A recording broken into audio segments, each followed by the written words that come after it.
6 দিনেও মুক্তি মেলেনি ভারতে আটক ৭৮ নাবিক জেলেসহ বাংলাদেশি দুটি ট্রলারের।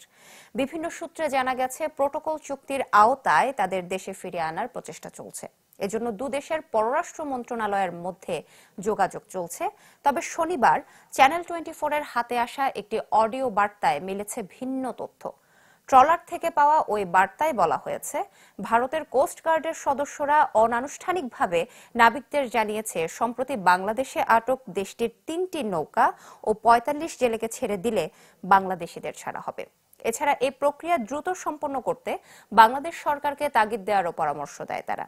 এমন শর্তের বিষয়টি সরকারি কোনো সূত্র থেকে নিশ্চিত করা যায়নি। গেল সোমবার মাছ ধরার সময় গভীর সাগর থেকে এফবি মেঘনা 5 ও এফবি লাইলা 2 ধরে নিয়ে যায় ভারতের কোস্ট গার্ড।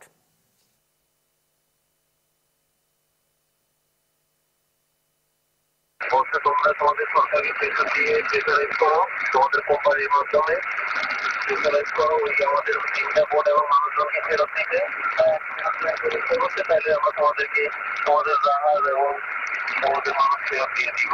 যে ওদের হাইকমান্ড থেকে ওদেরকে আদেশ দিতে, যদি বাংলাদেশ সরকার ওদের মানুষগুলো আর হচ্ছে বোট ফেরত দেওয়ার ব্যবস্থা করে, তাহলে এরা আমাদেরকে দিয়ে দিবে, ফেরত দেওয়ার ব্যবস্থা করবে। তাছাড়া আমাদেরকে তো এখানে ওরা অনেকদিন রাখবে না স্যার, কারণ আমাদের দেশে আমাদের জাহাজের তেল, তারপর হচ্ছে খাবার দাবার, পানি, এগুলো হচ্ছে শেষের দিকে, আরো তো 2-3 দিন থাকবে, তারপরে তো আর আমাদেরকে এগুলো রাখবে না। বছর শেষের খুশি নগদে হবে বেশি। নগদ পেমেন্টে নির্দিষ্ট ক্যাটাগরির কেনাকাটায় ৩০০ টাকা পর্যন্ত ক্যাশব্যাক।